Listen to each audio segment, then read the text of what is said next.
नमस्कार मित्रांनो, शीतल आणि माधवचं लग्न होऊन अजून आठवडाही झाला नव्हता आणि माधवच्या परतीची वेळ आली। त्याला आजच दिल्लीला निघायचं होतं। तो दिल्लीतील एका IT कंपनीत काम करत होता। शीतलने तर अजून माधवला नीट पाहिलंही नव्हतं। पाहिलं असतं तरी कसं, सगळं घर नातेवाईकांनी भरलेलं होतं। दररोज काही ना काही विधी सुरूच होत्या, ज्या संपायच्या नाव घेत नव्हत्या। अशा गर्दी आणि गोंगाटात शीतलला माधवजवळ तिच्या मनातलं काही बोलताही आलं नाही। ती काय म्हणणार होती, मला इथं एकटे टाकून जाऊ नकोस, किंवा मी सुद्धा तुझ्या सोबत येईन। तिकडे माधव दिवसभर मित्रमंडळीत गुंतलेला असायचा, रात्री खोलीत यायचा, पण माधवच्या गंभीर स्वभावामुळे आणि स्वतःच्या संकोचामुळे शीतल काही बोलू शकत नसे। तिला विचारायचं होतं त्यानं अधिक सुट्टी का घेतली नाही, पण ती विचारू शकली नाही। जरी त्यांना एकत्र थोडा वेळ मिळालेला असला तरी अजूनही त्यांच्या नात्यात एक मोठं अंतर होतं, जे शीतलला एकट्याने पार करणं अशक्य होतं। खरं तर शीतलला माधव आवडायला लागला होता त्याच दिवशीपासून ज्या दिवशी त्यांचं लग्न ठरलं होतं। कॉलेजमध्ये ही गोष्ट सर्वांनाच माहिती झाली होती। इतकंच काय, शीतलच्या विद्यार्थिनी सुद्धा तिला माधवच्या नावाने चिडवायला सुरुवात केली होती। शीतल गर्ल्स कॉलेजमध्ये हिंदी विभागात सहाय्यक प्राध्यापिका होती। माधव काही न सांगता शीतलला न भेटताच निघून गेला। इतक्या गजबजलेल्या घरात सुद्धा शीतलला स्वतःला खूप एकटं वाटू लागलं। ती माधवच्या फोनची वाट पाहत राहिली। माधवचा फोन आला, पण सासऱ्याच्या मोबाईलवर। सगळ्यांनी त्याच्याशी बोलणं केलं, पण शीतल मात्र मागे राहिली। सासूबाईंनी एवढं सांगितलं की माधव दिल्लीला सुखरूप पोहोचला आहे। हे ऐकून शीतल गप्प राहिली। दिवस जात होते।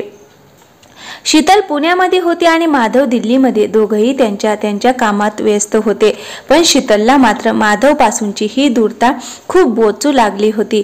ती त्याच्याशी बोलण्यासाठी आतून तळमळत होती, पण माधव कधीच शीतलच्या मोबाईलवर फोन करत नसे। जेव्हा तो फोन करत असे तेव्हा सासऱ्यांना किंवा सासूबाईंना करायचा। क्वचित कधी सासूबाई शीतलला फोन द्यायच्या, पण सगळ्यांच्या समोर शीतल काही बोलूच शकत नसे। हे पाहून सासूबाई आणि सासरे बाजूला व्हायचे, तरी सुद्धा माधव कधीही तिला प्रेमाने 2 शब्दही बोलला नाही। शीतलच्या मनात जो प्रेमाचा सागर उसळत होता तो अचानक थांबायचा। माधवचं हे वागणं शीतलच्या समजण्याच्या पलीकडचं होतं। जेव्हा शीतल स्वतःहून माधवला फोन करायची, तो फोन उचलत नसे। कधी कधी उचललाही तर म्हणायचा, मी मीटिंग मध्ये आहे, मी आता बिझी आहे, आणि कधी कधी तर शीतलला ओरडायचा सुद्धा। या सगळ्यामुळे शीतलच्या मनात विचारांचे वादळ उठू लागले। ती विचार करायची, कोणी एवढा बिझी कसा असू शकतो की त्याच्याकडे स्वतःच्या बायकोजवळ बोलण्याचाही वेळ नसेल। एक दिवस तर हद्दच झाली, जेव्हा सासूबाई म्हणाले, अगं बाई, पुन्हा पुन्हा माधवला फोन करून त्याला त्रास देऊ नकोस। तिकडे तो काम करेल की तुझ्याशी प्रेमळ गप्पा मारत बसेल। हे ऐकून शीतलला खूप वाईट वाटलं आणि त्या दिवसानंतर तिनं पुन्हा कधीच माधवला फोन केला नाही। अशा परिस्थितीत तिचं कॉलेज आणि घर यांचं चाक हळूहळू पुढे सरकत राहिलं। माधव आपल्या मनाप्रमाणे 2-4 महिन्यांनी यायचा, 1-2 दिवस थांबायचा आणि पुन्हा परत जायचा। जेव्हा शीतल त्याच्यासोबत जाण्याची इच्छा व्यक्त करायची तेव्हा तो म्हणायचा, तू आलीस तर इथे आई बाबा एकटे होतील, त्यांची काळजी कोण घेईल, आणि तुला तुझ्या कॉलेजमधून सुट्टीही घ्यावी लागेल। त्याच्या या बोलण्यावर शीतल गप्पच राहायची। ती आपलं मोडकं तोडकं लग्न टिकवण्यासाठी परिस्थितीशी तडजोड करत राहिली। ही अपूर्णता आता तिचं नशीब बनून गेलं होतं। सासर आणि माहेर एकाच शहरात असल्यामुळे सुट्टीच्या दिवशी कधी मध्ये शीतल एकटेपणा दूर करण्यासाठी माहेरी जायची। आईला जेव्हा ती माधव विषयी काही सांगायची तेव्हा आई उलट तिला समजवायची, आता तुझं सगळं माधववरच आहे, तुला तुझं आयुष्य त्याच्या सोबतच घालवायचं आहे, म्हणून अशा फालतू गोष्टींकडे लक्ष देऊ नकोस। पूजा कर, व्रत कर, देवधर्मात मन लाव, यातच तुझं आणि दोन्ही कुटुंबांचं भलं आहे। आईकडून हे ऐकून शीतल मनातल्या मनात दुःख दाबून बसायची। लग्नाच्या 2 वर्षांनी शीतलने एका मुलाला संकेतला जन्म दिला। त्याच्या जन्मानं शीतलच्या आयुष्यातला रिकामेपणा नव्या उमंगाने भरून गेला आणि शीतल आता आनंदी राहू लागली। तिने 6 महिन्यांची मातृत्व रजा घेतली, पण माधवच्या वागण्यात मात्र काहीच फरक पडला नाही. काही वर्षानंतर शीतलला कॉलेजकडून दिल्ली येथे होणाऱ्या एका सेमिनारमध्ये मुख्य वक्ता म्हणून आमंत्रण आलं. लग्नानंतर इतक्या वर्षांनी का होईना पण तिला काही दिवस तरी माधव सोबत स्वतंत्रपणे राहता येईल ही कल्पना करताच तिचं मन आनंदानं फुलून आलं. डोळ्यात प्रेम आणि धडधडत्या हृदयाने कोणालाही न सांगता ती संकेतला घेऊन दिल्लीला पोहोचली. तिने डोरबेल वाजवली. इतक्यातच तिचा मोबाईल वाजू लागला आणि तिचा विचारांचा प्रवाह थांबला. ती वर्तमानात परत आली. संकेतचा फोन होता. फोन उचलताच तो म्हणाला, मम्मी तू तयार राहा, मी काही वेळातच तिथं पोहोचतोय. फोन ठेवताच शीतलने हळूच मोबाईल ठेवला. ओठांवर सौम्य हसू आणि डोळ्यात अश्रू घेऊन ती तिथेच पलंगावर बसली. तिला असं वाटलं जणू तिनं आयुष्यातली सर्वात मोठी लढाई जिंकली होती. हा तिच्या कठोर परिश्रमांचा आणि संघर्षाचा परिणाम होता. संकेत UPSC पास होऊन IPS अधिकारी बनला होता. तो त्या शिखरावर पोहोचला होता जिथे शीतलने त्याला नेहमीच पाहायचं स्वप्न पाहिलं होतं. शीतलच्या डोळ्यासमोर पुन्हा एक एक करून भूतकाळाचे पानं उलगडू लागली. तिला तो कठीण क्षण आठवला जेव्हा ती संकेतला घेऊन माधवकडे दिल्लीला गेली होती. तिथं पोहोचल्यावर तिनं जे पाहिलं त्याने तिच्या पायाखालची जमीनच सरकली. इतक्या वर्षाचा विश्वास एका क्षणात चुरचुरून गेला. माधवचं तिथं एक वेगळंच जग होतं जिथं शीतल आणि संकेतसाठी कोणतीही जागा नव्हती. शीतलने मनावर दगड ठेवत सेमिनार अटेंड केला आणि नंतर पुण्याला परतली. पण ती सासरी न जाता थेट माहेरी गेली. ती आता जीवनाच्या अशा वळणावर उभी होती जिथं एका बाजूला तिचा आत्मसन्मान होता तर दुसऱ्या बाजूला समाजाचे बनावट पोकळ आदर्श जे तिचेच लोक सन्मानाचं मुखवटा घालून तिला स्त्री धर्म आणि आईचं कर्तव्य शिकवत होते. विपरीत परिस्थितीत सगळ्यांनी शीतलची साथ सोडली. इतकंच नाही तर तिचे स्वतःचे रक्ताचे नातेवाईक सुद्धा तिला ओळखायला तयार नव्हते.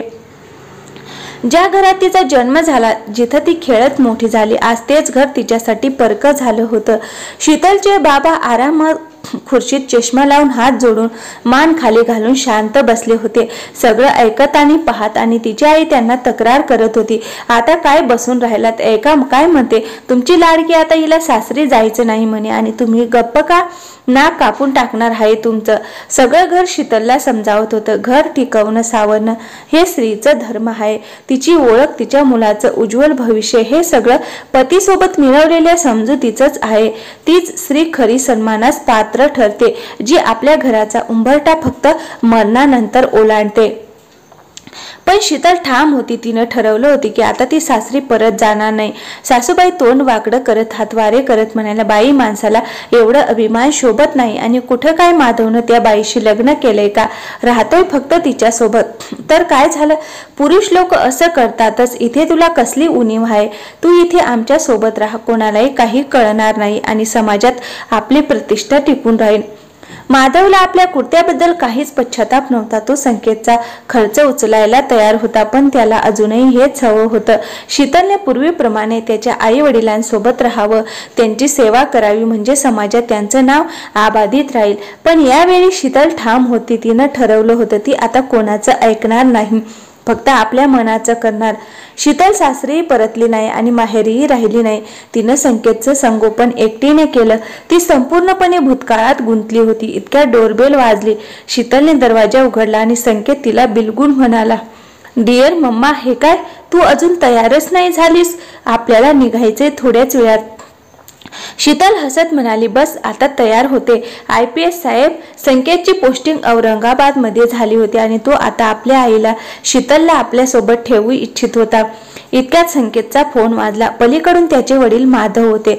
माधवने करुण आणि विनवणीच्या सुरात म्हटलं, बेटा आता माझी तब्येत बरी नसते, मी सतत आजारी असतो आणि खूप एकटं वाटतं, तू मला पण तुझ्या सोबत घेऊन चल. संकेत शांतपणे म्हणाला, पप्पा तुम्ही काळजी करू नका, तुमच्या औषध पाण्याचा पूर्ण खर्च मी उचलतो आणि तुमच्या देखभालीची सगळी व्यवस्था मी करतो. पण आता तुम्ही आमच्या जगाचा भाग होऊ शकत नाही, तुम्ही आमच्या सोबत राहू शकत नाही.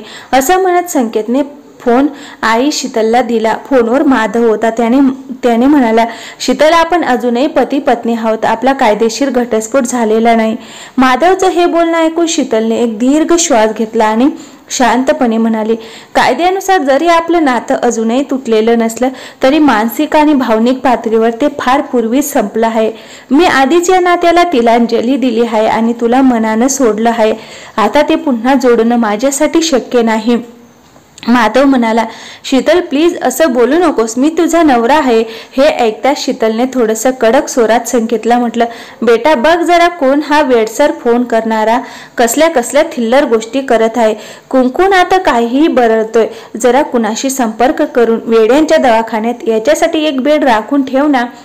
इतकं म्हणत शीतलने फोन कट केला. आज तिच्या मनाला एक विलक्षण शांती आणि समाधान मिळालं होतं. फक्त एक खंत होती की तिचे आई बाबा आणि सासू सासरे आज हयात नाहीत, नाहीतर आजचा हा क्षण पाहून त्यांनाही हे समाधान मिळालं असतं आणि तिला ही आणखीन अधिक शांतता लाभली असती. तर मित्र आणि मैत्रिणींनो, तुम्हाला ही गोष्ट कशी वाटली आम्हाला कमेंट करून नक्की कळवा आणि हो, आमच्या चॅनलला सबस्क्राईब करायला विसरू नका. थँक्यू, धन्यवाद मित्रांनो.